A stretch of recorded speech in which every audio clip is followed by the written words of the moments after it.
Freyr wasn't the kind of god who demanded fear. Where other powers ruled through thunder, iron, or law, Freyr moved through the world like spring light, quiet, certain, and unstoppable. He belonged to the old current of the Vanir, where divinity was measured in living things, in grain heads filling, lambs born healthy, peace holding long enough for people to build.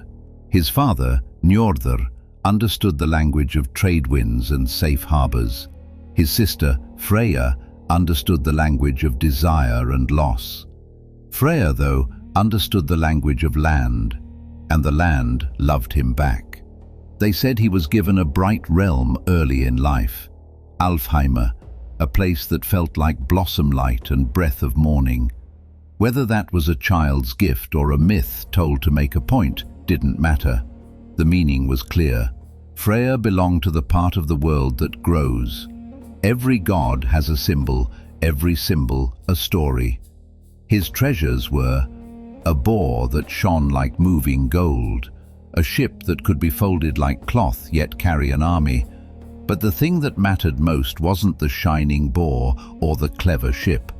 It was his sword, an extension of certainty with a blade that said, "I will protect what should not be broken."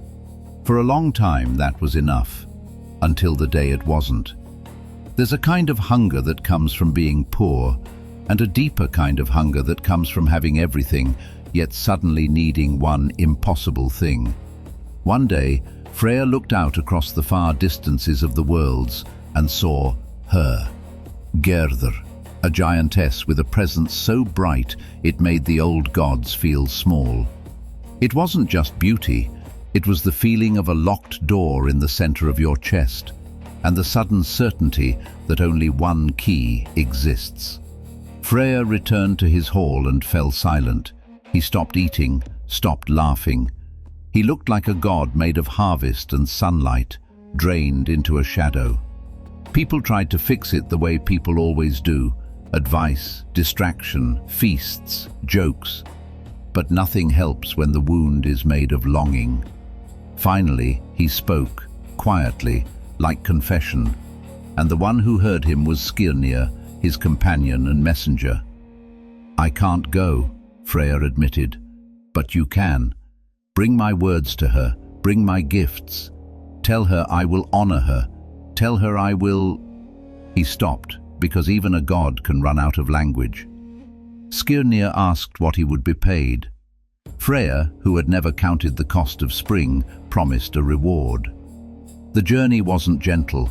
Skírnir crossed into hard lands where hospitality was uncertain and every step felt watched. He found Gerðr in her guarded world and spoke with the confidence of someone carrying a god's authority. First came gifts, fine treasure, shining promises, the kind of wealth that would make mortals kneel.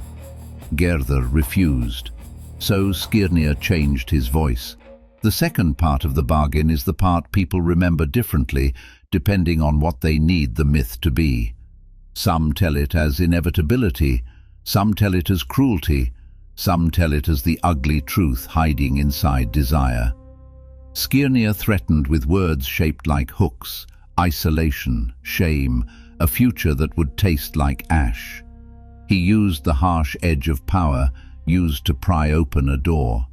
And finally, Gerðr named a time and place for a meeting, which was more of an agreement. Skírnir left quickly, like someone who doesn't want to look too closely at what he just did. When Skírnir returned, he spoke the words Freyr had been dying for. "She will meet you." Freyr's face changed. The god of good seasons looked like dawn breaking. He stepped forward, hands open, as if the world had become safe again. Then Skírnir held out his palm. Freyr remembered the reward he had promised, and in a moment that would echo all the way to the end of everything, he gave away his sword, being certain that love was worth it. He believed peace could be purchased and still remain peace, but he did not yet understand what stories always teach. When you trade away protection for desire, you don't just change your future, you change the shape of it. Later, in the hall where gods traded insults like thrown knives, Loki aimed his words at Freyr. Not the kind of insult that stings for a night, the kind that lodges itself in memory. "You bought her," Loki sneered, "and you paid with your blade." Everyone heard it. Everyone knew what it meant, because in the north, even gods cannot outrun fate forever. Freyr said nothing, or if he did, it wasn't the kind of answer Loki would accept. Loki wasn't there for the truth. He was there to leave a wound and walk away smiling. The world kept turning. Fields rose and fell. People loved, fought, built, died. And Freyr remained, still the god of plenty, still a name spoken over seed and soil. But the stories did not let him forget the missing sword. A giant named Beli challenged him, one of those moments where myth compresses a whole war into a single scene, because the point isn't tactics, the point is the symbol. Freyr fought without his blade, and he won. Using something that shouldn't have been a weapon at all, an antler, a horn, the raw curve of the wild, turned into a tool of survival. The message was cruelly optimistic. See, he can manage without it. But another message hid underneath. Manage is not the same as endure. Then the story changes genre.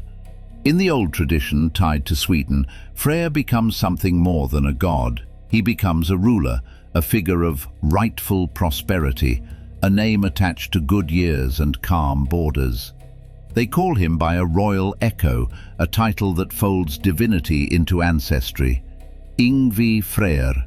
He rules from Uppsala, they say, and the land flourishes. And when he dies, something strange happens. His people refuse to let him leave. They hide his death. They place his body in a mound, and through openings they deliver gifts. Gold, silver, copper, so that the world continues to believe Freyr still reigns.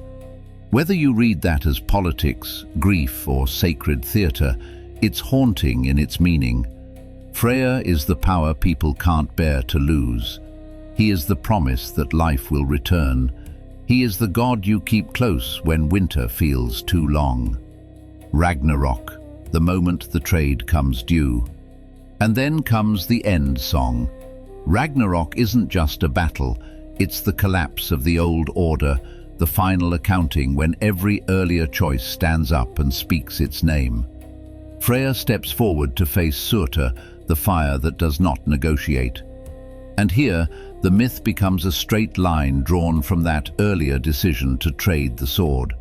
Freyr fights anyway, because gods don't run, because dignity matters even when victory is impossible, and because some things are worth standing for, even if you fall. And Freyr falls. Not as a punishment for love, exactly, more like a reminder that every choice has a price. He made a trade, and fate collected later. He bought a meeting with a giantess, and paid later with a world.